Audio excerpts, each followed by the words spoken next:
Wait. Is this his own song? I've heard that opening before. Is this his own song or a cover? I've definitely heard that opening. Restart.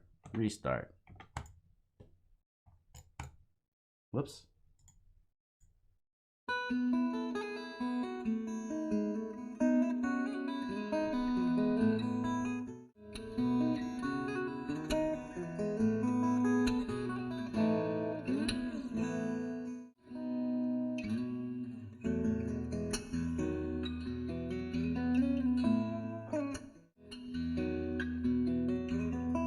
I got me a guitar back here. I'm probably not tuned the same way as he is, but he's doing a lot of these open, so the A sus chord and the B, I don't know what you call this, B11.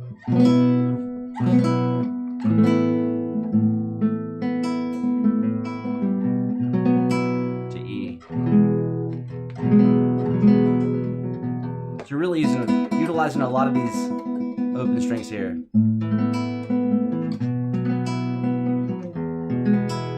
So on all those, on the A sus and the B add 11 and regular E major, you got these open drony strings. Makes me curious of what's going to happen later on in the song. The most common key to go to from E, if you're going to go minor, would be C sharp minor. And if you're going to go major, probably A. Let's see where he goes.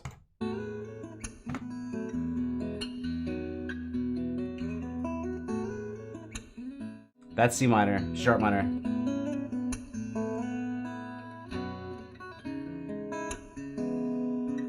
So that little part he does right there, that is the C sharp minor. He hasn't changed sections, but C sharp minor is a relative minor of E major. So it's got all the same notes, shares the same key signature. So it makes sense to go into that. He goes to this wide voicing. Am I tuned up?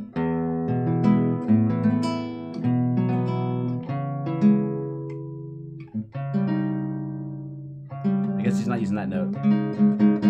That note.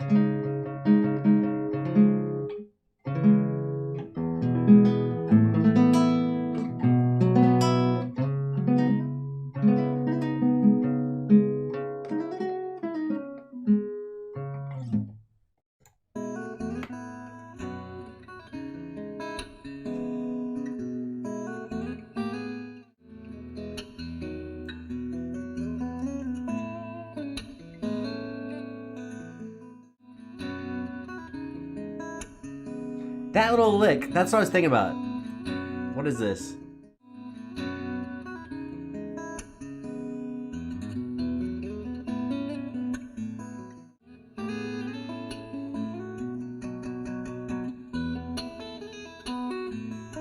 Bro, I've definitely heard this song before. I don't know if I heard it from him or somebody else, but in case you are a guitarist, he's already using a ton of different ideas. He's using thirds, sixths, which are inversions of thirds, closed voicings on the lower strings, open voicings. So like, for example, right, we can play the E here. We could also play it here.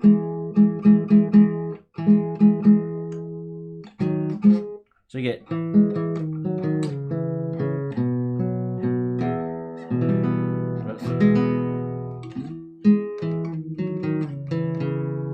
So close voicing.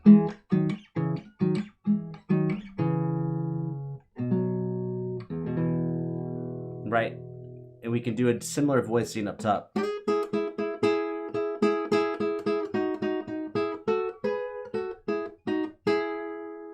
And we can space it out. I don't know if I remember mine off top. Would that be correct? No, that's A. My bad. Right there, that's in the key B. So we're just taking the same couple of chords and revoicing them, I guess would be the way to say it. We're revoicing them. We're taking the same couple of notes and changing how we stack them vertically. And of course, it's got the cool little licks in there and the slap on it. Oh, by the way, look, I put flowers behind this. This is the first time I put flowers back here, so I hope you enjoy it. When I look back here, I just see a green curtain, but you guys are seeing flowers.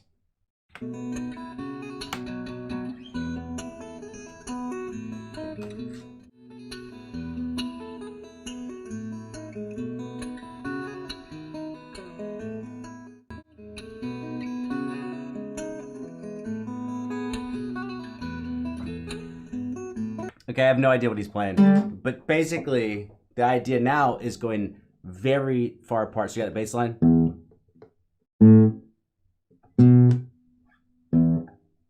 And skipping all the strings in the middle.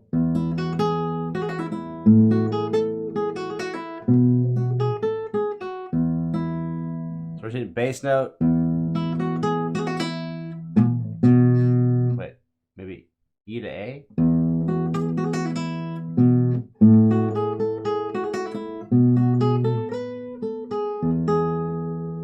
And he's smack in the middle. Whoops. Don't tell anybody heard that.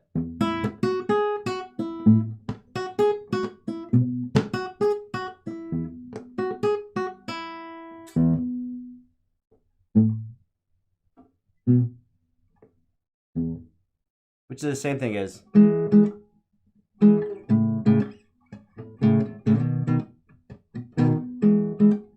That's all the same stuff.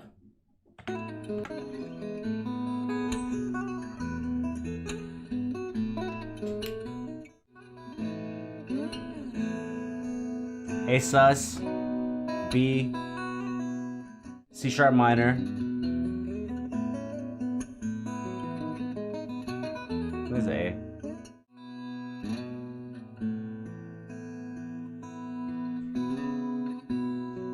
Well, actually, he's using so much cool ideas here. There are some cool things that we probably should talk about, which is that when you have your bass notes as open strings, so in this tune, the E and the A are very much open bass strings, which means you can move your hand around. So if I got an A, right, I don't need to fret the A because it's open. So you can do stuff.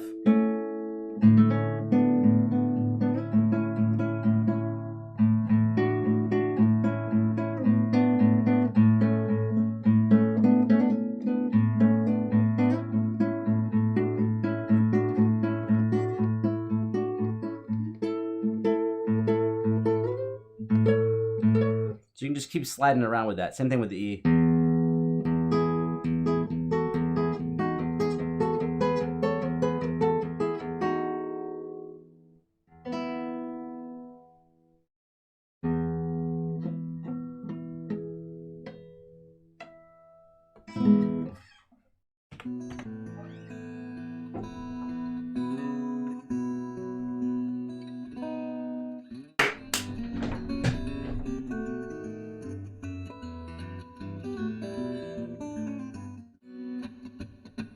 I've definitely heard this, man.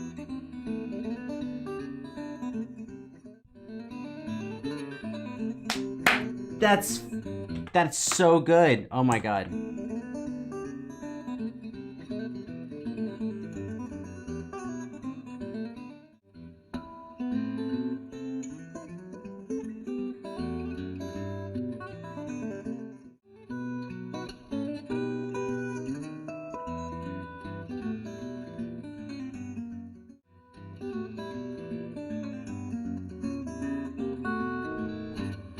Taking notes.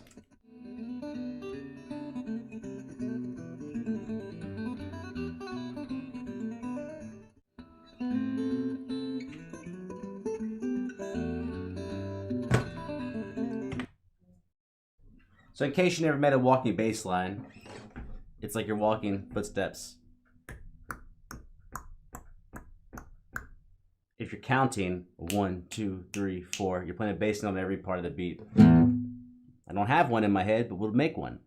So let's say we're going from E to A.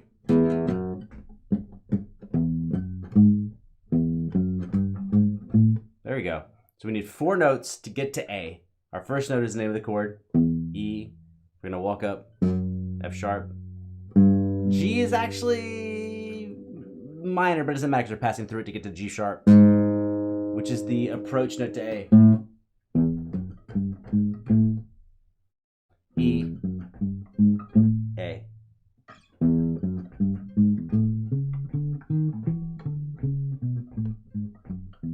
And we're just walking through.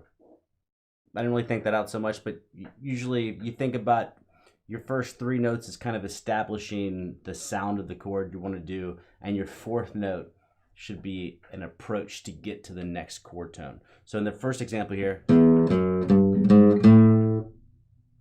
so our fourth note is the G sharp, which is actually part of our E chord, but it's a half step away from our A. It's a leading tone. And then I went up in another arpeggio. And that D sharp leads back to our E. So it's going to E to A to E.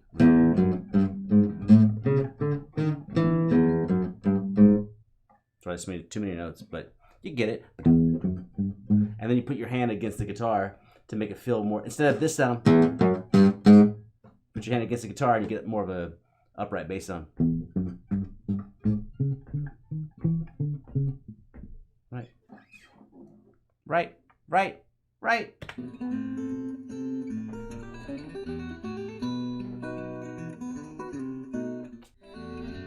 Tell him.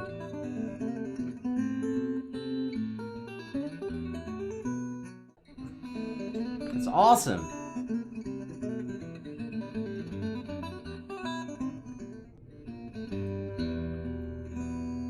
Oh, and he switched to E minor. What?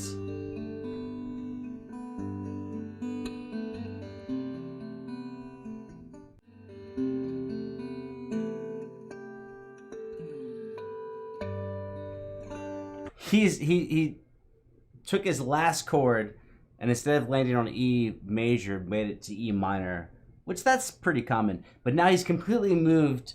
So now he's playing C to G. I think we're now in the key of G.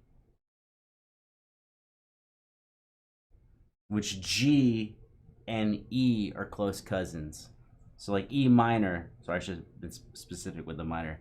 E minor and G are close cousins. They're buddies. They share notes. A lot of notes. I'm gonna do my hands like this. Oh, look at the flowers. Everybody look at the flowers. Where are they? Back there. Look at those flowers. Oh, I gotta point this way. Look at those flowers. Look at those.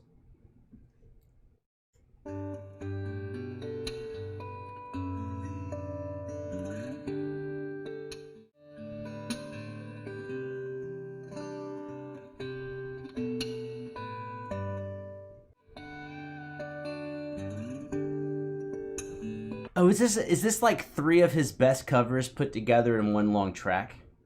Because I recognize this as well.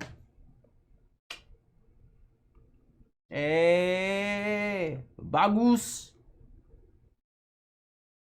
Bagus. In case you are a musician and you care, this E minor to a G is a nice little gateway between two keys. Right, so with E minor, you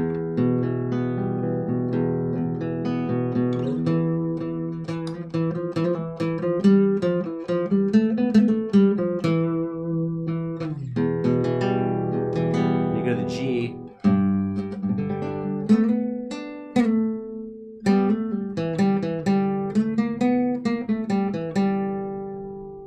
it's like a nice little way to pivot between a major sound and a minor sound on a guitar. There's theoretical issues, but the thing that's cool about a G is how much it rings out on a guitar. Open strings, and an E minor also has open strings. And the guitar sounds nice in both of those registers, but using a G and an E minor gives you a way to really transition quickly from a sad sound to a happy sound while still retaining the characteristics, the idiomatic the idiomatic sounds of the guitar. which I think, if I'm using that word correctly, means to do things in a way that is natural to the thing you're doing. So idiomatic chords, if I'm remembering this correctly, is to play chords that actually trigger the natural response of the guitar, the natural way you would play and get the best out of it.